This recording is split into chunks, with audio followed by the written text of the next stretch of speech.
Menyanggah apa yang tadi disampaikan oleh Saudara Elia dan juga Pak Anggiat ya.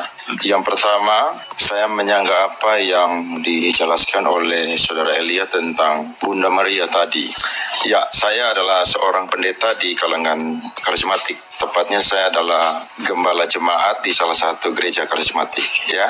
Nah, kalau kita belajar tentang Bunda Maria, maka kita akan memahami dua pengajaran yang berbeda tentang Theotokos dan Kristotokos. Nah, tadi Elia berkata bahwa mengapa orang-orang Katolik itu berdoa itu menjadikan Bunda Maria itu sebagai perantara. Yang disampaikan oleh Elia adalah Maria adalah salah satunya adalah wanita yang melahirkan Tuhan Yesus Kristus sebagai manusia, dan yang kedua adalah Maria ada di sorga sehingga dia bisa menjadi perantara bagi doa umat-umat orang Katolik.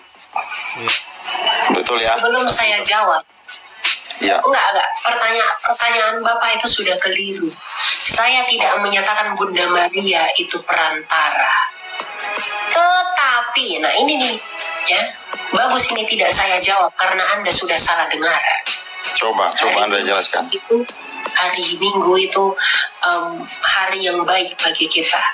Begini Pak, tadi saya mengatakan bukan Bunda Maria menjadi perantara, tapi kita mengajak Bunda Maria mendoakan kita. Oke. Apa yang kita doakan. Jadi kita nggak bilang ke Bunda Maria sampai aku berdoa kepadamu, berikanlah aku ini, sampaikanlah kepada Bapak ini. Ya, saya paham apa yang Saudara Elia ngomong. Jadi bentar dulu, jangan interupsi saya, ya. Saya menjelaskan Bunda Maria itu sebagai partner kita ajak dia berdoa bersama kita kepada Yesus agar Yesus memerantarai doa kita kepada Bapa. Perantara itu hanya satu. Makanya Alkitab berkata, bagi kita hanya ada satu Allah saja, yaitu Bapa, dan satu pengantara saja. Esapulalah dia pengantara kita, yaitu Kristus. Jadi yang memerantarai kita kepada Bapa itu hanya Kristus. Dan doa novena itu adalah mengajak Bunda Maria agar Bunda Maria itu berdoa bersama kita, menyampaikan permohonan kita, mendoakan kita ya. Kita ajak mereka mendoakan kita kepada Kristus agar Kristus menyampaikan kepada Bapa. Jadi kita tidak kepada Bunda Maria, terus Bunda Maria diperantarai kepada Yesus, bukan begitu Pak. Karena pemahaman kita adalah mereka itu orang-orang kudus, orang-orang yang sudah di surga. Tentu mereka selangkah lebih dekat dengan Allah, dan mereka tetap hidup, mereka bukan orang mati. Ya, jadi jangan Bapak framing ucapan saya kepada pengertian yang salah itu. Iya, begini. Jadi kan artinya begini. Seperti yang Elia katakan bahwa kita mengundang Bunda Maria untuk berdoa bersama dengan kita. Betul begitu? Betul. Mengajak Bunda Maria. Mengajak. Oke.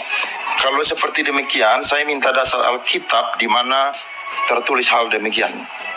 Oke, sabar ya. Gampang itu, Pak. Itu namanya doa devosi.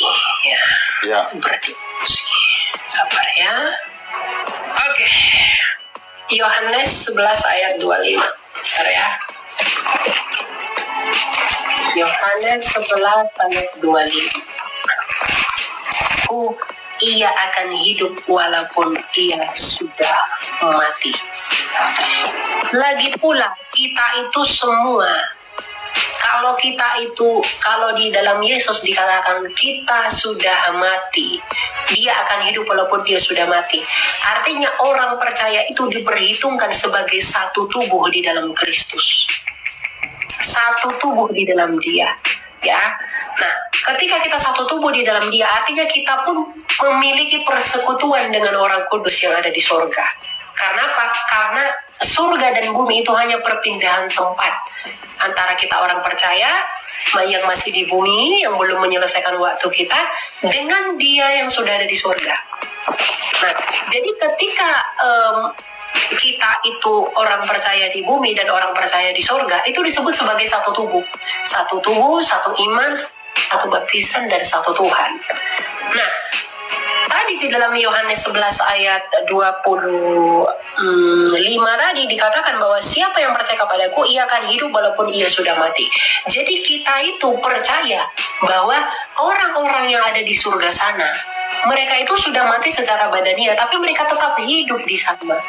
Maka karena mereka hidup di sana, mereka pun bisa berdoa kepada Allah.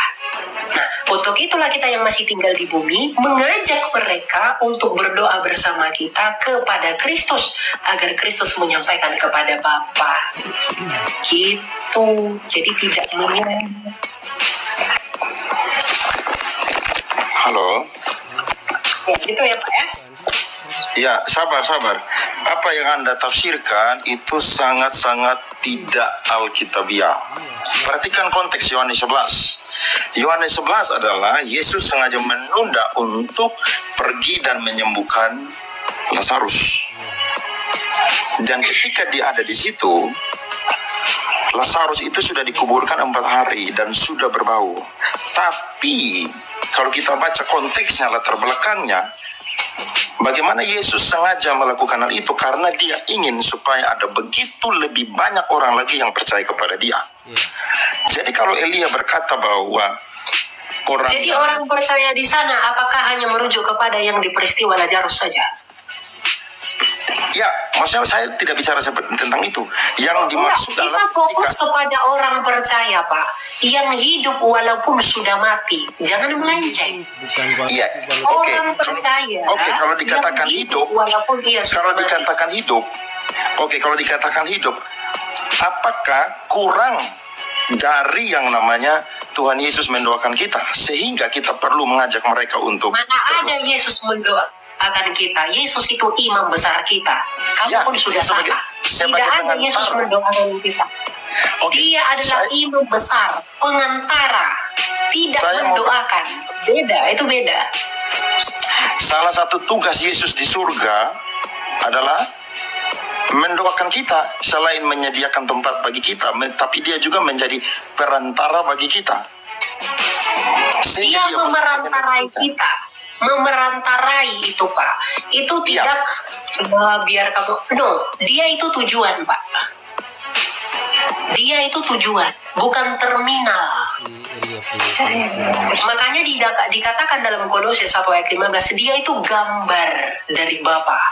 Jadi jangan seakan-akan ya Yesus itu punya sana lagi. No, di dalam Yesus itulah Bapa itu dinyatakan. Jadi dia itu tujuan. Selesai di dalam dia. Iya, betul. Tapi jadi begini, jangan katakan berdoa.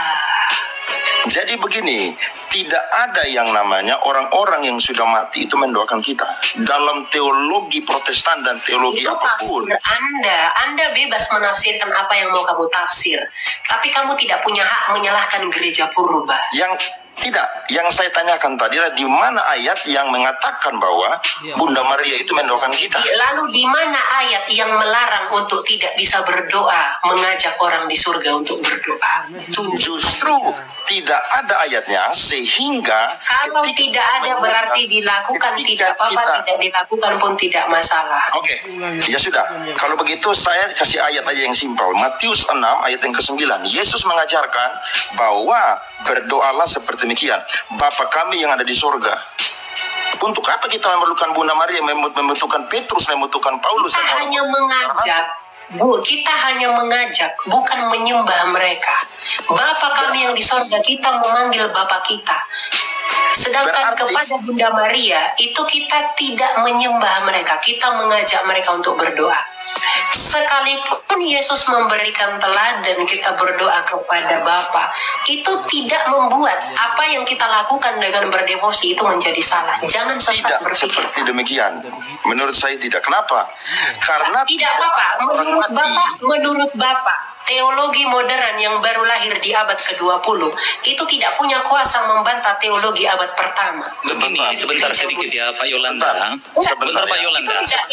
Tidak ada gini Pak Yolanda, coba dengar dulu Pak Yolanda. Mengatakan bahwa orang yang sudah meninggal, sekalipun dia orang kudus, dia itu wajib atau bisa atau turut mendoakan kita. Tidak pernah ada satu ayat Alkitab pun yang mengatakan demikian. Yang mengatakan itu tidak gimana? Iya, tadi kan Kalau saya tidak bisa menunjukkan secara eksplisit itu iya, tunjukkan larangannya kepada saya. Karena yang kamu lakukan pun tafsir, yang saya lakukan pun tafsir. Kamu sepakat dengan saya, silakan. Yang saya lakukan, kamu tidak sepakat dengan saya, itu urusanmu. Saya tidak sepakat karena Tidak sepakat, ada tidak masalah. yang mengatakan. Tapi Anda tidak punya kuasa menyalahkan yang mau sepakat. Karena tafsirmu ya tafsirmu, tafsir kami. Paham sampai di sini? Maaf. Coba Pak